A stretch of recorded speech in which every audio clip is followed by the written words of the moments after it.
Just listen to today's topic and think about what you're feeling.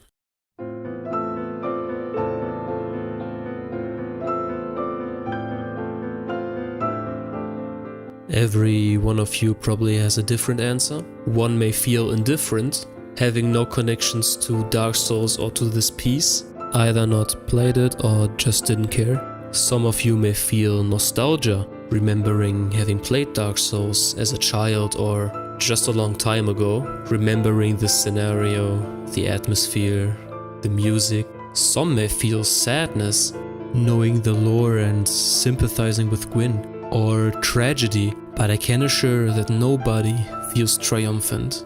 This may be nothing special, but keep in mind that this is the theme of a final boss, and this is probably the only theme you remember. But why exactly Gwyn's theme? Why not the Asylum Demon's theme or Gwyndolin's theme? Why had this singular piece such an impact on so many people that it got its own name, the plin plon, in a game with almost no dialogue at all? And in this video I hopefully can answer some of these questions, but take everything with a grain of salt, since this isn't a critique or anything, this is just me talking about something I love. And without further ado, let's get into it.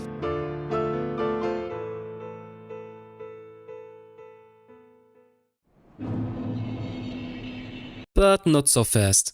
Since context is really important to a meaning of a piece, we'll first take a look at other pieces of the game.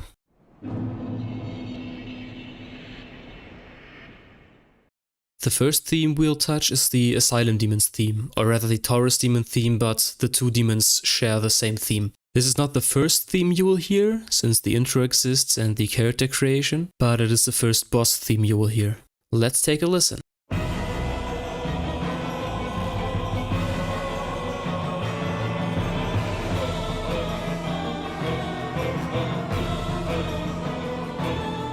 You'll immediately notice the loud male choir firmly screaming, the strings that are repeatedly playing fast and short notes. Furthermore, you hear big drums that accompany the rising chromatic tension. Moving up or down in half steps as a motive in music is called chromatic movement. It's just going from C to C sharp, from D to D sharp, from E to E sharp. Probably triggered some people. And what we hear in the beginning of this piece is heavy chromatic movement. The bass choir starts on the note B and moves up chromatically to D.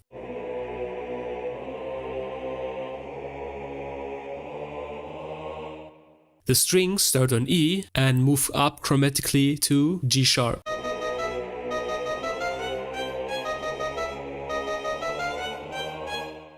This nonsense is not something you would normally hear in any music due to its distressing nature. Except 12-tone music, but we don't talk about 12-tone music. There's almost no functional harmony, no understandable harmony at least. Just notes and notes ascending and drums amplifying the sense of urgency and tension. The music is rising, and such is the tension that you are feeling. This is what you are intended to feel while fighting your first boss. What's striking is the suddenness of this occurrence. The only thing you heard before the Asylum Demon is ambient.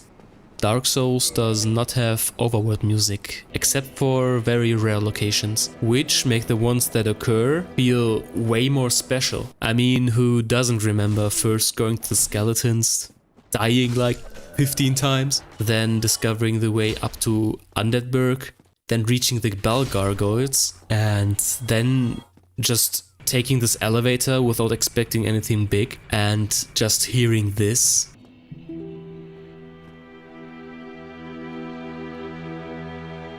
I don't think I even have to explain what feeling is portrayed here. I have never felt so much relief ever in a video game.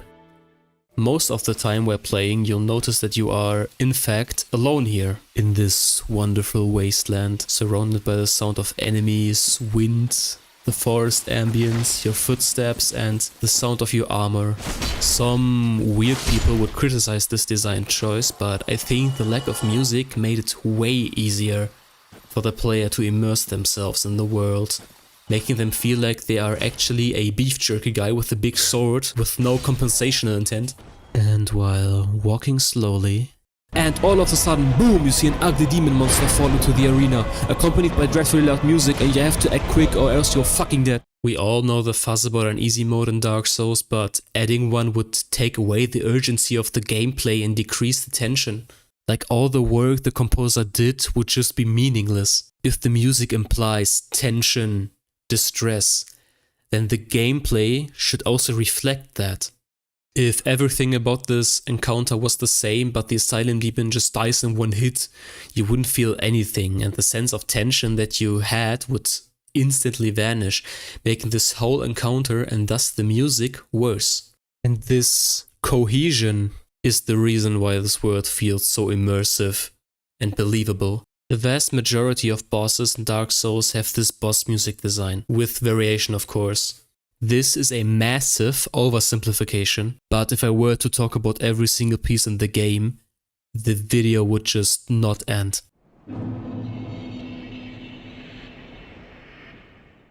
While the Asylum Demon theme just sounds dreadful, ugly, urgent and frantic, the same cannot be said about Ornstein and Smough. To even get to Ornstein and Smough, yes I say Ornstein, I need to stay true to my German origins. You first had to, of course, beat the Asylum Demon. Second, probably killed the ugly Taurus Demon. He's optional, but most players defeat him. Third, killed the Bell Gargoyles to ring the first spell of awakening. Fourth, killed the sexy spider lady. After traversing a vast deadly swamp with falling potential, ring the second bell of awakening. 5, complete Sen's funhouse filled with deadly traps and torture devices. Killed the Iron Golem. And of course, getting stunned by the beauty of Anor Londo and completely completing it. The first time in the game, something looked actually beautiful and healthy. After you traverse the most hostile and decrepit places, you find this high of a contrast. Anor Londo, baby! When I got here the first time, I literally thought to myself, wait, so you're telling me this place exists in this world? And then you enter Ornstein and Smough's arena, and you hear this.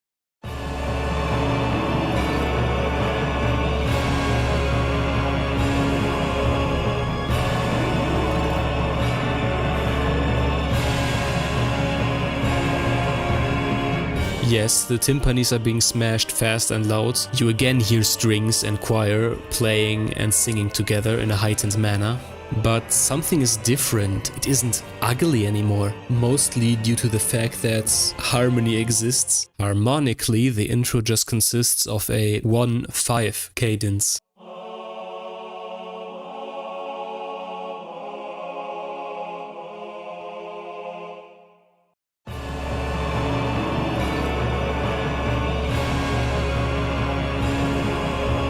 The simplest form of cadence you can get. 1 to 5, 5 to 1. Dominant to tonic. Tension to release. The dominant just wants to resolve to the tonic. Kind of like it's destiny. And kind of like it is destiny for you to fight these two. But what you also hear, a harp is added in the build-up.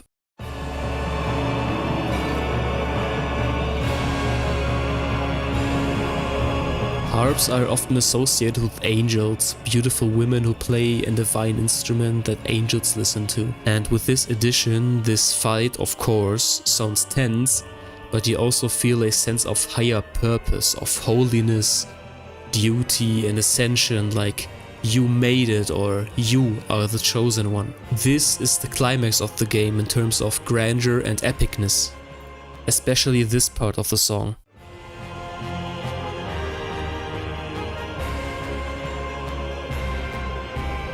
But just these few seconds of build-up tell that much of a story, and there's a whole lot of music left in this piece. I will talk about this and other themes more in depth in the future, like if you want more. We are 8 minutes in and I still have not touched on Gwyn. I swear we'll get there. After finally defeating Ornstein and Smough, you reach Gwynevere.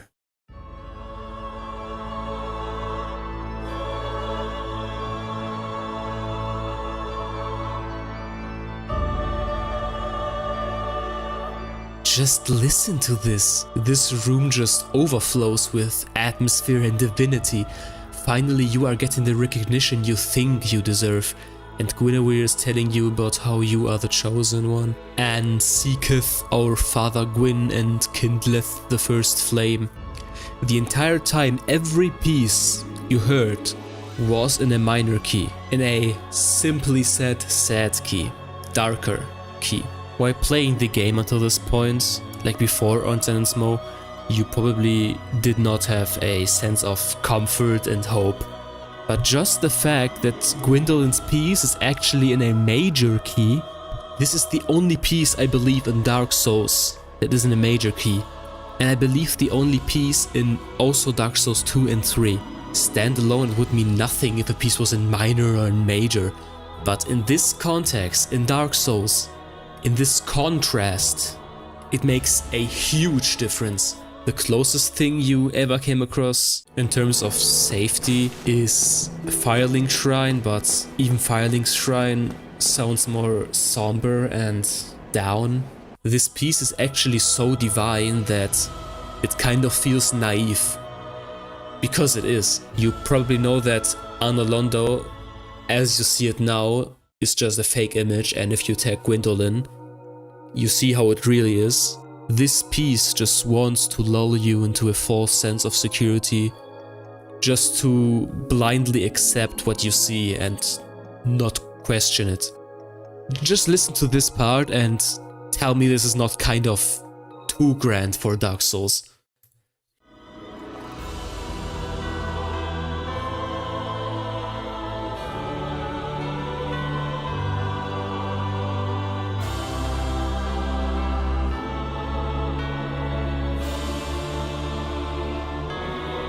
But the first time playing, you don't question it because you don't know what's about to come. And we'll talk about him now. Only took 11 minutes. Anyways, Gwendolyn tells us about Gwyn, and this is probably not the first time we hear about Gwyn in the game, but from this point on he's the topic. Now we have this picture in mind of Gwyn. If Ornstein and Smo or Guinevere are this grand, then what will Gwyn be? I mean, he created this world after all, after defeating the everlasting dragons. We know he kindled the first flame. That is our destination, so he will be the final boss. We know that, even the 4 barriers give us a hint. And after gaining the 4 Lord Souls, we are finally ready to go to Gwyn, but what you were going to see and hear is not what you expected.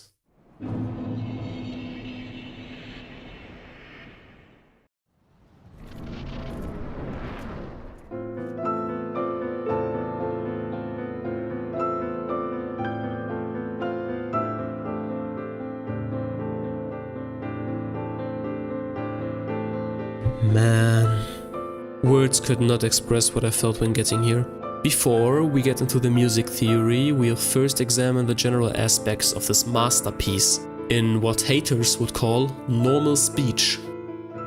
What's eye-catching is the lack of instrumentation. Every other piece in Dark Souls has some mix of instruments. Gwyn's theme is just one piano. This is completely unique. In context of all of the other pieces, Gwyn's theme seems very lonely and secluded. I mean, the location where you fight Gwyn may be one of the loneliest places in the game. Protected by his best knights, gated behind killing 4 massive beings just to protect what is most important to Gwyn, the flame. The piano is the orchestra just in black and white. Gwyn's theme is written piano only, because only a black and white image of Gwyn remains when we are fighting him. We are not fighting him in his prime, we are pretty much just beating up a broken shell. And the player notices this immediately. He may be not thinking about, yes, so a lack of instrumentation implies that Gwyn lost his grace. And the player doesn't have to know that, because the music tells a story. Gwyn lost all of his grace and what gave him color. Hence, no harp, no choir, no strings, no drums. Remember when I said the piano is just the orchestra in black and white? Gwyn also literally sees the world in black and white, darkness and light. Darkness is what Gwyn wants to seize to fight, sacrificing everything, even himself, to protect his son. It's over, my son. It's dark. so dark. To furthermore stress the point of Gwyn's decay, Gwyn as a boss is like a really easy fight. Like you only need to parry him 4 times and he's gone. A striking anticlimax, serving as a reality slap in your face. There is no final boss, no grand cinematic victory, just a guy who once was a great leader. And he did what a great leader would do: protect his kingdom. And of course, he holds on to the first flame, that fire that made it possible for his kingdom to exist. He can't let go. And this isn't hard to understand as a human being. Everybody holds on to things in their life that they maybe should let go. A parent, unaccepting of their child being gone, or just yourself, holding on to memories of your past, unwilling to let go of people in your life who didn't necessarily die, but people who moved on with their life. Like, for example, in a breakup, time flows, moves and brings decay without regard to you nor your loved ones. The cruel part in this is that you are completely helpless. Frustrated. Why must this happen to me? I cannot accept this fate. And this is what I believe Gwyn is going through, and can be painfully hurt in his piece. The player may move on to the end, but Gwyn can't. Furthermore, did you know, Gwyn's theme is written in only the white keys on the piano, A minor to be precise, symbolizing his struggle and pure dedication to not let a single drop of dark get close to him and his land. Gwyn's theme is really tragic. Like pure tragedy, no urgency, no divinity, no distressing arrangement. In itself, those points may not seem as striking, but did you forget that this is the final boss of fucking Dark Souls? Prepare to Die edition? This is what thou must succeed?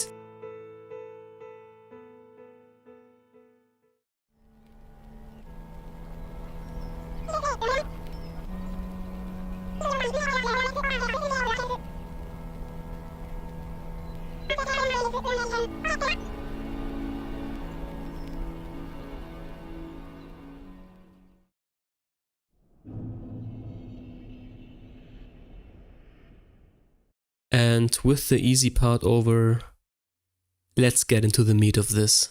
We'll now take a musical deep dive into Gwyn's theme and in its arrangement. It will contain a lot of music theory, but I try to explain everything as best as I can. Let's start at the first half of this piece.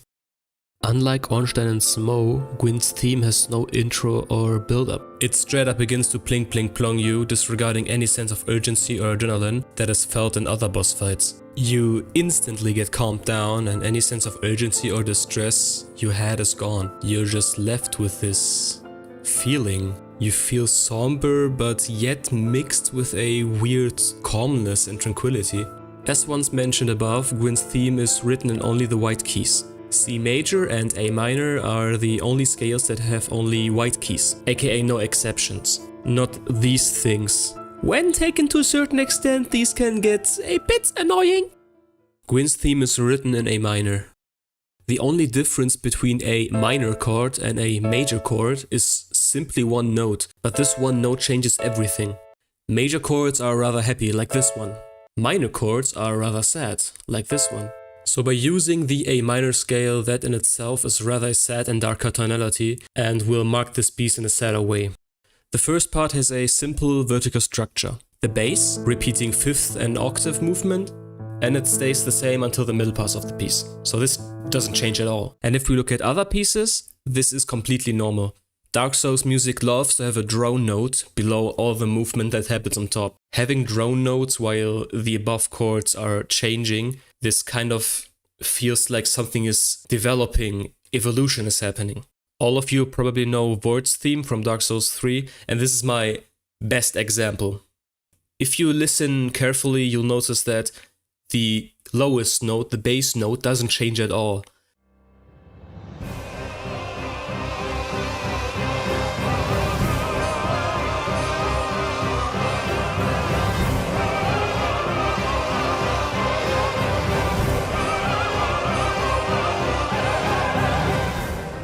But since all the above chords, all the structure above changes, this kind of feels like stuff is happening. Continuing the vertical structure, we have the middle part.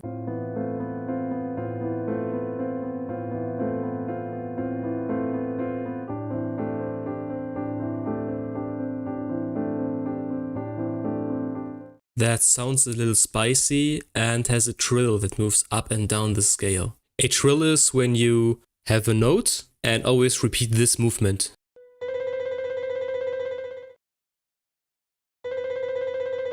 To be fair, in Gwyn's example, it is really slow, so probably not a trill, but let's just call it that. And on top, in the soprano voice, we have the melody.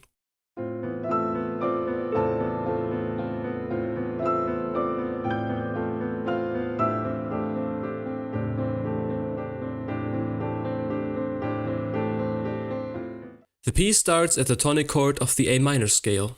A minor. Shocking, I know. And we'll stay here for a while.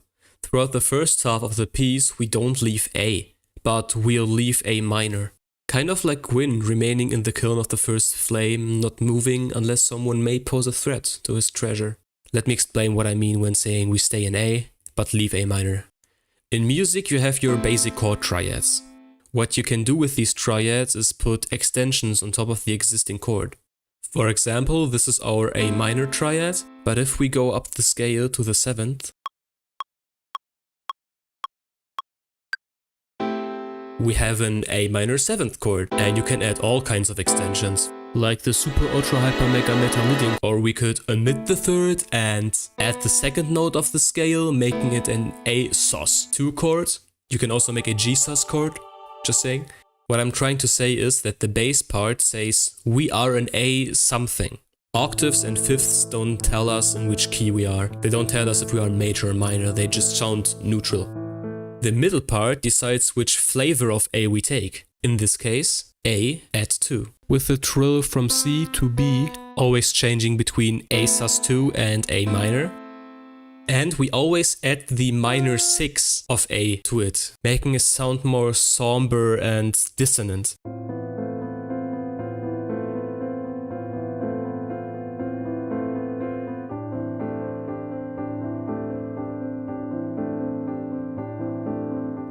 Note that we never hear a pure triad.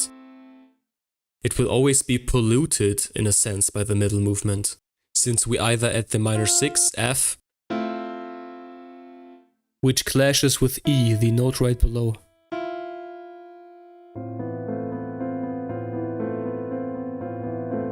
What also may be possible is that we actually have an F major 7th chord that is arranged in a different way, with the 3rd, A, being played in the bass section. But by the way of how it sounds though, I would argue against it. It doesn't sound particularly major to me, at least A something. The melody is, of course, the plin plon. The plon consists of octave, while the upper note is being played with a slight delay.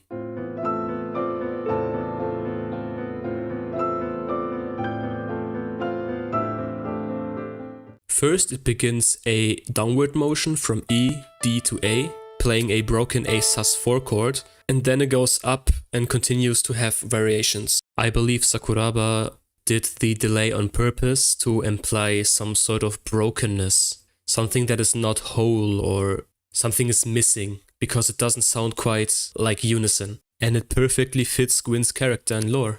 A sus4 chord normally is being used to prepare a 5-1 resolution. The dominant is always a major chord on the 5th and creates tension, and naturally wants to dissolve to our home base A minor. We can sort of foreshadow our dominant by first using leading tones that gradually create our chord to create more tension that makes the resolution to our home base more satisfying. This is without our sus4 chord,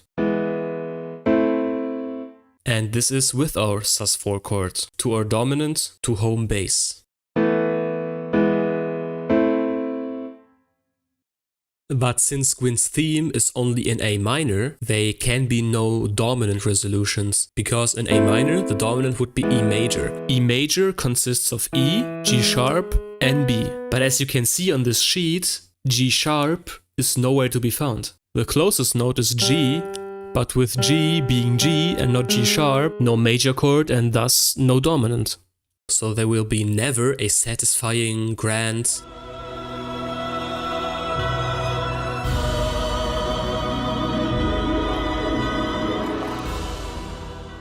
resolution. Kind of like indirectly telling the player, this is not a good ending. You won't find resolution in killing Gwyn and linking the first flame again.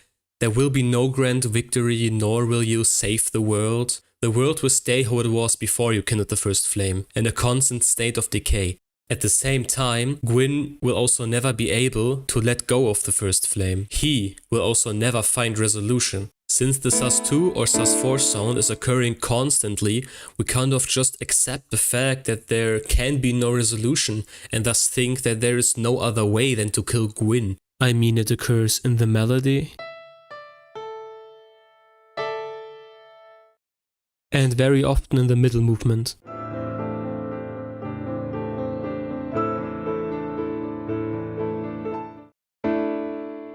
But later you'll see many more examples of the sus sound without actually being resolved, just being standalone. It makes Gwyn's theme actually sound like Gwyn's theme. It is a core part of the theme. So it feels like you have no choice, even if you don't want to do it. Fighting Gwyn always felt like an inevitability, something tragic that neither of us want to do, but it has to happen. In our human mind, we cannot accept the fact that there is nothing after something. We always want to know what comes after this, what comes after that. And in Gwyn's theme, there is nothing that's coming after it. There is nothing behind it. And these constant sus2 4 chords, unreleased tension in a sad but tranquil piece are telling you exactly that. Because they don't resolve, they don't show what is after. They don't show what an Age of Dark would look like. This alone is so fucking genius, like goddamn.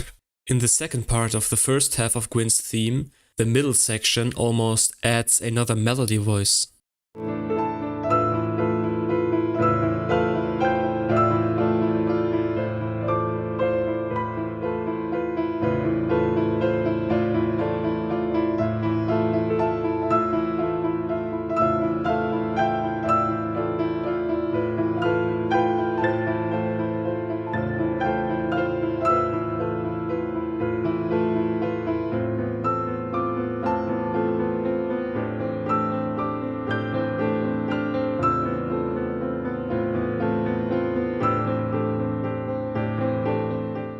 Yes, of course, we have the plon, but also the lower melody sometimes clashes with the plon, creating different kinds of A's, but also creating constant dissonance. I'll play this section again and mark all the spots where a clash happens between the plon and the middle movement, the upper note of the middle movement.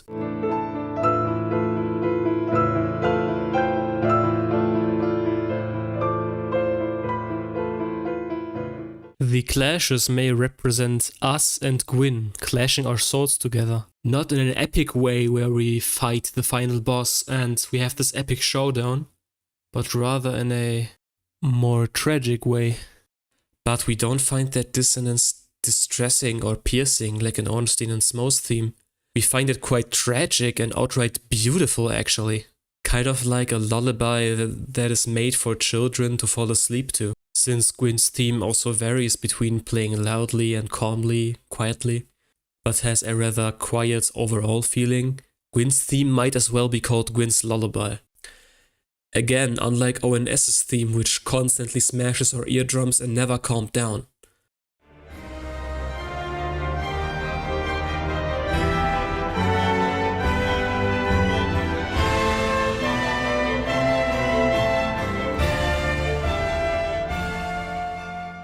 ONS's theme is also in a minor scale, but with all of its tension and release and rising movement, it sounds rather epic and beautiful. Kind of like what we imagined the final boss to be. I actually believe that Gwyn's theme is the antithesis of ONS's, the complete opposite. Earlier we talked about how we can see through the illusion of Anor Londo by killing Guinevere. So Guinevere isn't real. Ornstein and Smo might also not be real. And for the most beautiful and holy place in Lordran to be an illusion kind of shows how desperate the world is and how much from grace it has fallen. But Gwyn isn't an illusion. He and his pain, his story and his suffering is real. At the end of this part we have a short repetition of the pling pling plong. This time a note is missing.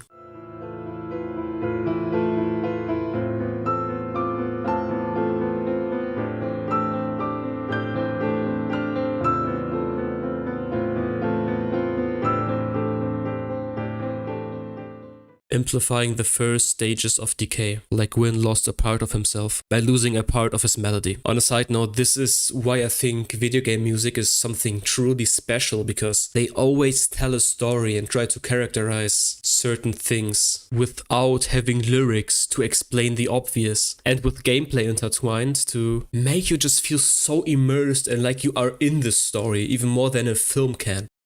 But luckily we are capable to move on to the second part of this piece, and actually let's try this. Try to notice when an instant huge shift occurs in the music.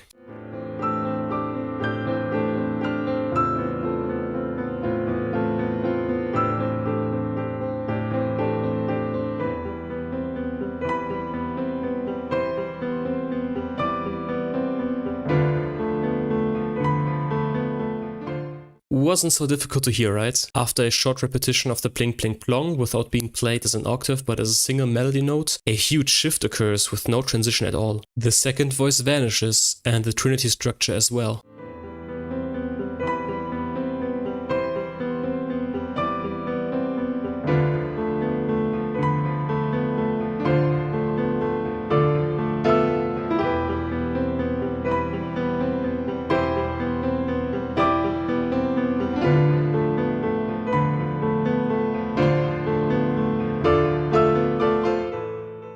We instantly jump to E minor. Again, you could argue that this is actually C major 7th with the 3rd in the bass, but just by listening to it in Gwyn's context and to everything that happened before and next, it doesn't seem right to me, but feel free to comment on it and share your opinion. This sudden jarring change into E minor and change to a completely different play style may say that there's actually more and worse than sadness and sorrow here. We won't ease you into it, introduce it, decorate it to make this tragedy more bearable to you. No, we'll spit it into your face, and furthermore, the world doesn't even care if you can bear it. In a downwards and upwards motion, we change between E minor and D minor.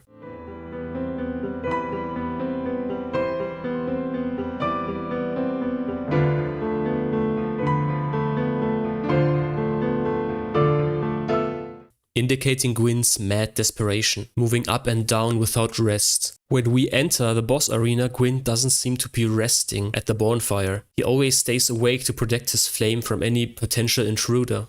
His mind and his body cannot rest. Normally we would expect E to be the dominant and thus major, but it isn't. This piece just ignores the dominant function and rather shifts to D minor, which in A minor scale has the function of the subdominant. The subdominant in A minor scale always feels so tragic and dragging.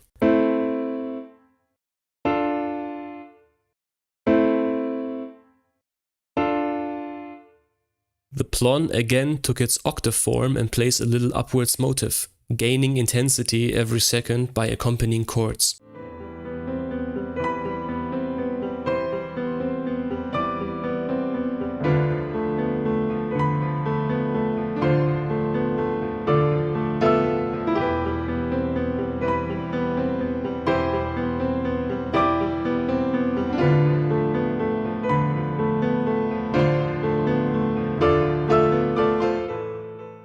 Making it seem like Gwyn's desperation is growing bigger and bigger until unleashes in a bitter way back to our tonic. There is a resolution, but this resolution does not feel grand.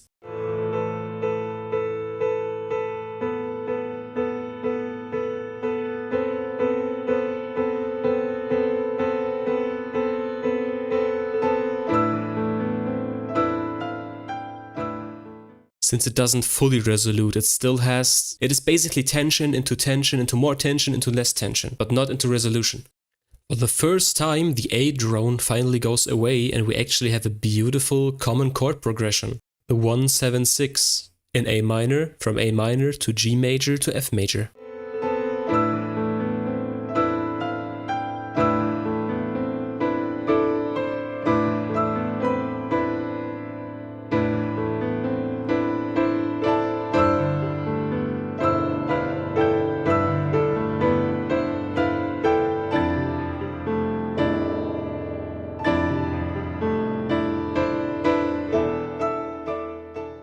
Almost like Gwyn is screaming into the world, why doesn't the world allow me to save my kingdom? Is it such a bad thing to do? His anger can be felt if we listen closely to this part again. Listen to the bass section and you should notice something.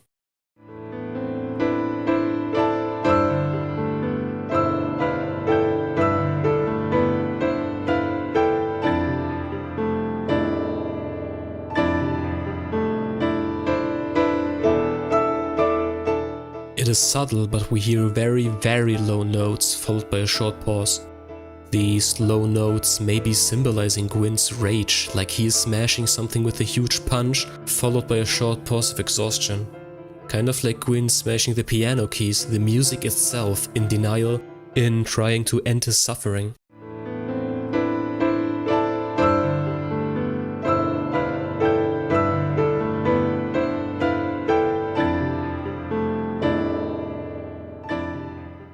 Furthermore, these low notes are a very low G and F. These notes are so low they don't exist on a normal piano.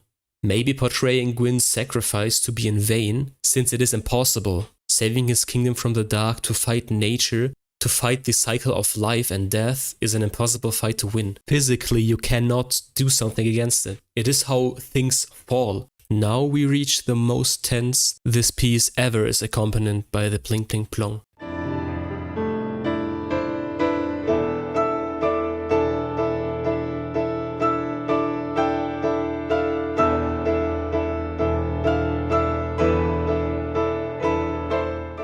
This is the second and last time the slide motif returns.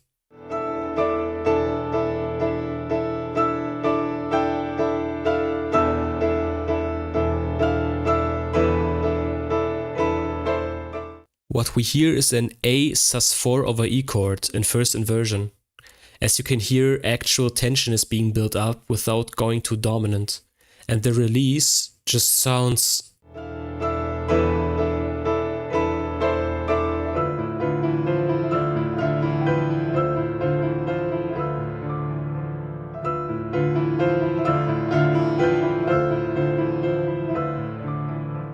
so goddamn demotivating and downpulling. Listen to it again.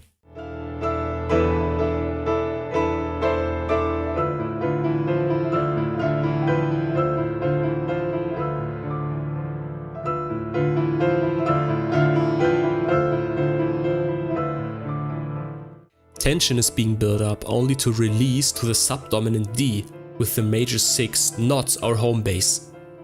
And we stay a bit in the subdominant, and this small section just feels like the definition of Gwyn's desperation, emphasizing harder on tragedy and the inevitability of the fading of the first flame. This last strength that he has, he puts into keeping the first flame alive. While editing the video, I came across something that I didn't notice while writing the script, and I find that to be really disturbing. I'll play the little bit and maybe you'll notice something.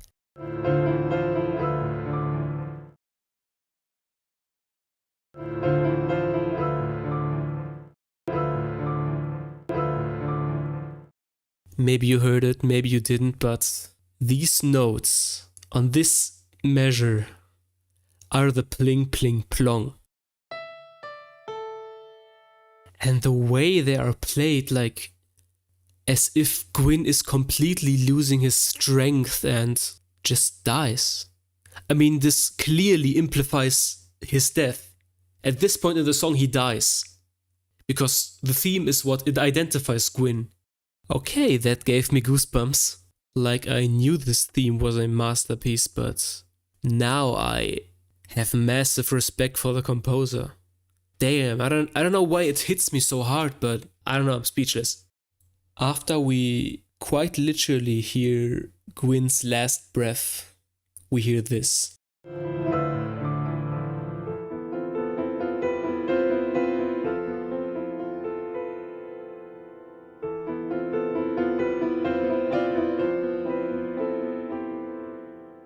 It is tragic how utterly beautiful this last section is. Like Gwyn, before he dies, before the world ends, he sees his family and his kingdom before his eyes once more. That is what he is so desperately trying to protect, to save. But in the end, it was for nothing. The most tragic stories often are the simplest ones.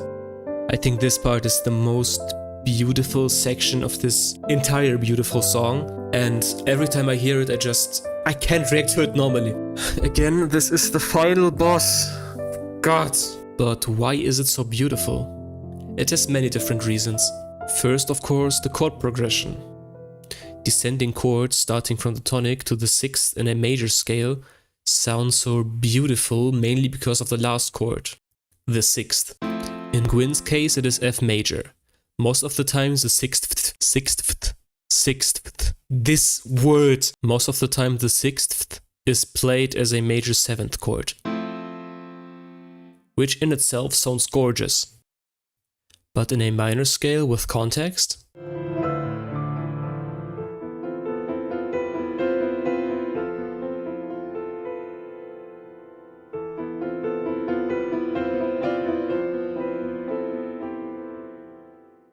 even more beautiful since it sticks out more, but it also kind of gets a notion of acceptance, seeing the good in the bad.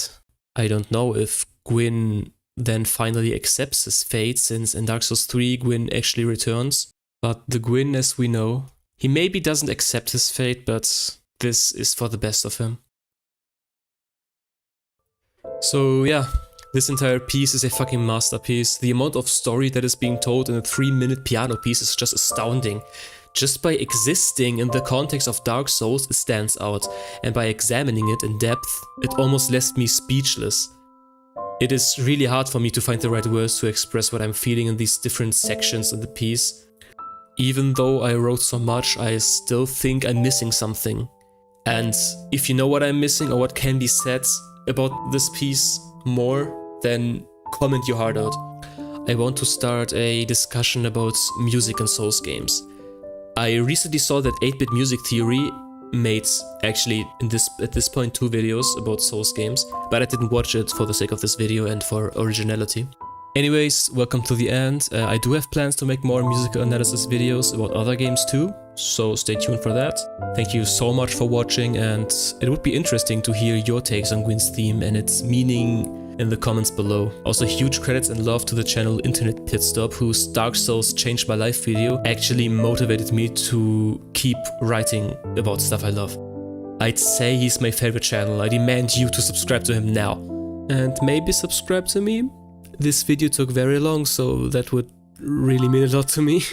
And yeah, have a wonderful rest of the day and see you guys very soon.